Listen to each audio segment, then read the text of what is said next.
নমস্কার বন্ধু, মাই পাকশালাতে আপনাদের সবাইকে স্বাগতম। আশা করি এই রেসিপিটি আপনাদের ভালো লাগবে। গরমের মধ্যে এরকম হালকা পাতলা মাছের ঝোল আমাদের সবারই ভালো লাগে। তো এখানে আমি 4 পিস মাছ নিয়েছি, কাতল মাছের টুকরো নিয়েছি। আপনারা যে কোনো মাছ দিয়ে করতে পারেন এই রেসিপিটা। লবণ আর হলুদ দিয়ে ভালো করে 2 পিঠ মেখে নিয়েছি।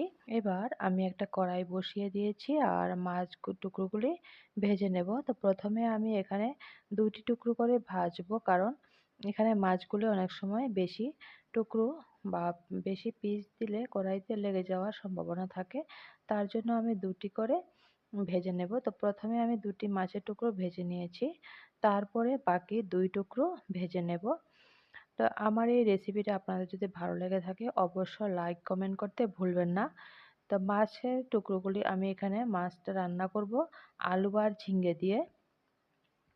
আলু টুকরোগুলি এভাবে লম্বা করে কেটে নিয়েছি হলুদ আর লবণ দিয়ে। প্রথমে 1-2 মিনিট আলুগুলি ভেজে নেব, তারপরে এখানে ঝিঙ্গে দিয়ে দেব।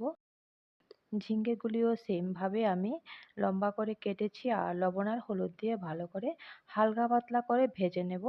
এখানে যদি মনে করেন যে আপনারা আলুগুলি আগেও সিদ্ধ করে নিতে পারেন তাহলেও ভালো হয়, রান্নাটা তাড়াতাড়ি করে হয়ে যাবে। তো আলু আর ঝিঙ্গে এখানে ভাজা হয়ে গেছে, এবার আমি তুলে রাখলাম। এবার কড়াইতে আরও অল্প পরিমাণে তেল দিয়েছি আর ফোড়ন দেব, কালো জিরে দিয়ে ফোড়ন দেব। আর পেঁয়াজ এখানে একটা গ্রেটারের সাহায্যে গ্রেট করে নিয়েছি। আমি এখানে মশলাটা এভাবেই করব, পেস্ট করে নিয়ে ভালো করে মিক্সচারে।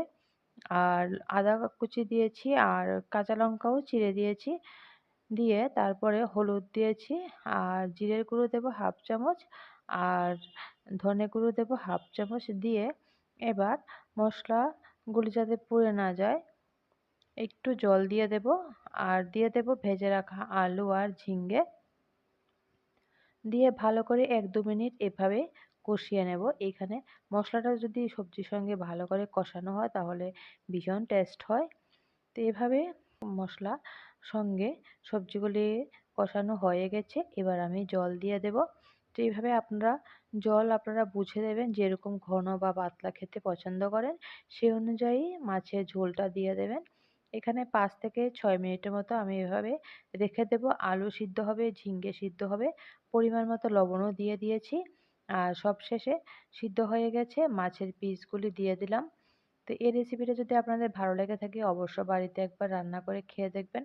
নতুন বন্ধু যারা আছেন আমার চ্যানেলটাকে এখনও সাবস্ক্রাইব করেননি তাদের কাছে অনুরোধ রইল আমার চ্যানেলটাকে সাবস্ক্রাইব করে আমার পাশে থাকার জন্য। সবাইকে ধন্যবাদ আমার ভিডিওটি দেখার জন্য।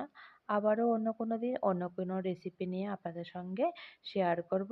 সুস্থ থাকবেন, ভালো থাকবেন, সবাইকে ধন্যবাদ।